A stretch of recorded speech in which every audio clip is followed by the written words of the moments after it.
Halo guys, balik lagi dalam channel gua. Guys, untuk video gua kali ini gua ingin menceritakan salah satu kasus kriminal tentang pembunuhan model yang berasal dari negeri jiran Malaysia. Dimana guys, pada saat ini kasus ini benar-benar sangat menyita perhatian publik Malaysia pada saat itu, dikarenakan dari misteri pelaku pembunuhan ini. Seperti apa sih kisahnya? Yuk mari kita simak.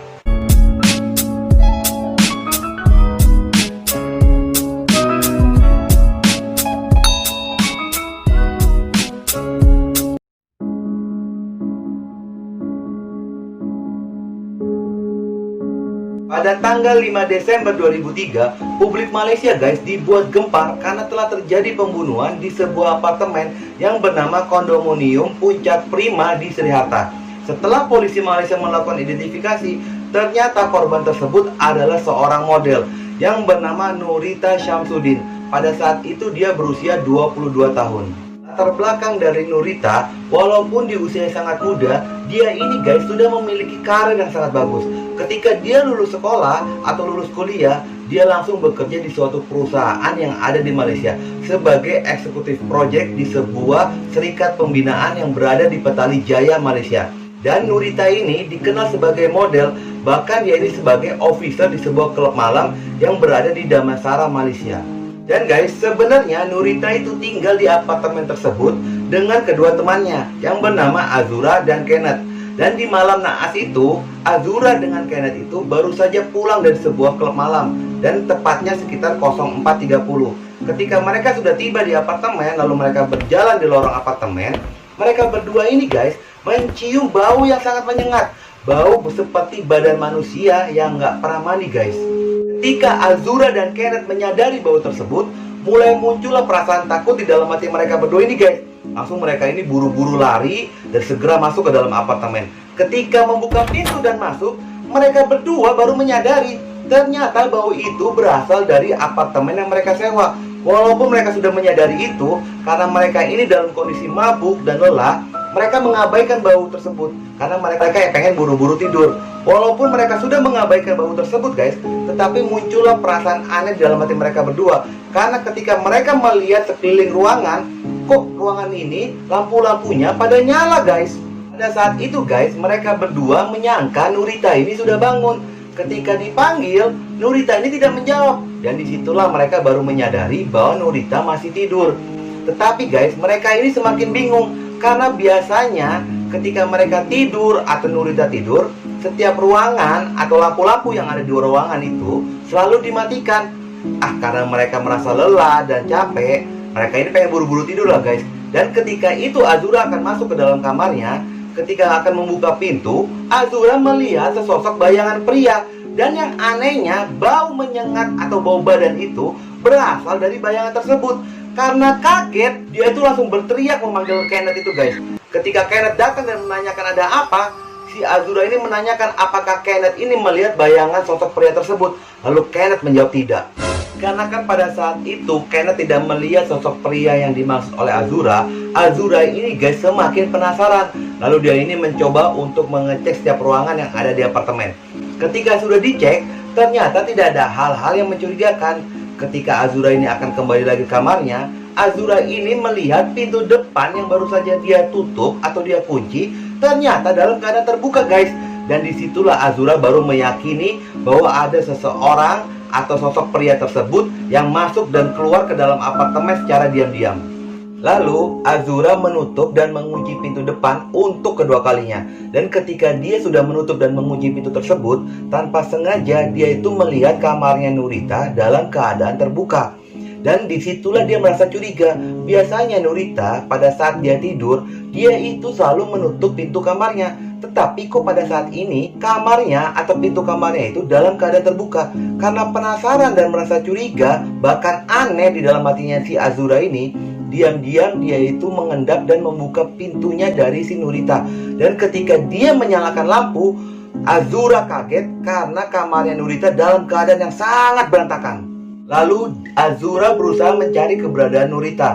Berhasil menemukan Nurita tetapi dalam keadaan tewas, dengan kondisi kepala yang ditutupi dengan sarung bantal dan badannya ditutupi atau dibungkus oleh selimut. Azura berusaha menyelamatkan si Nurita dengan membuka sarung bantal tersebut dan membuka bungkusan dari selimut tersebut, guys.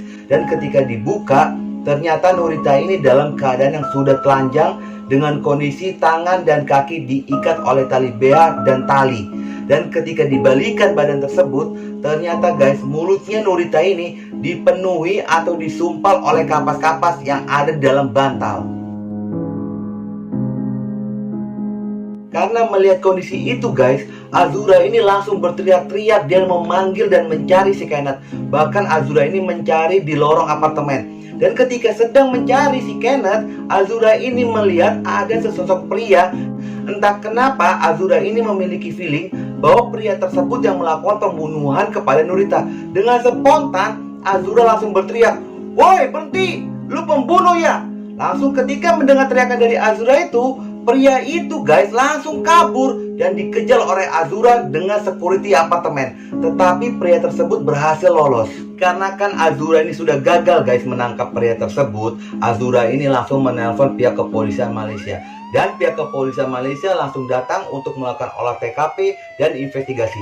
Berdasarkan hasil investigasi pihak kepolisian, ditemukan beberapa petunjuk, antara lain kabel setrikaan, bantal, 11 helai atau 11 lembar tisu. Dan di dalam barang-barang tersebut menempel ceceran air mani. Ketika sudah dilakukan tes DNA, ternyata guys, air mani itu miliknya si Nurita, Hanif Basri, dan air mani yang ketiga ini tidak diketahui siapa pemiliknya. Dan guys, latar belakang dari Hanif Basri, dia ini merupakan pengusaha berusia 36 tahun. Dan dia baru mengenal Nurita selama 3 minggu lamanya. Karena kedekatannya itu, akhirnya muncullah benih-benih cinta di antara mereka berdua guys. Walaupun pada saat itu Hanif Basri ini memiliki istri dan anak, sehingga hubungan mereka hanya having fun saja. Karena kan hasil tes DNA air mani itu miliknya Hanif Basri, mulailah disebut-sebut nama Hanif Basri ini dan disebarluaskan oleh pihak media Malaysia pada saat itu. Dan Hanif Basri ini guys sempat kabur dan menjadi buronan pihak kepolisian Malaysia. Tetapi pada akhirnya dia menyerahkan diri ke pihak kepolisian. Lalu guys, Hanif Basri dituntut oleh jaksa penuntut umum dugaan pembunuhan kepada Nurita. Walaupun dia tidak pernah mengakui dialah pelaku pembunuhan dari Nurita. Tetapi tuntutan dari jaksa ini berdasarkan bukti-bukti yang ada. Terlebih air mani dari Hanif Basri ini berada di TKP.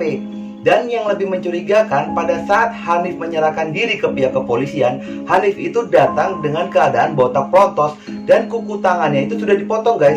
Seolah-olah atau seakan-akan dia itu telah menghilangkan petunjuk yang ada. Dan menurut jaksa, Hanif Basri ini dalam melakukan pembunuhan, dia memiliki motif cinta segitiga atau kecemburuan.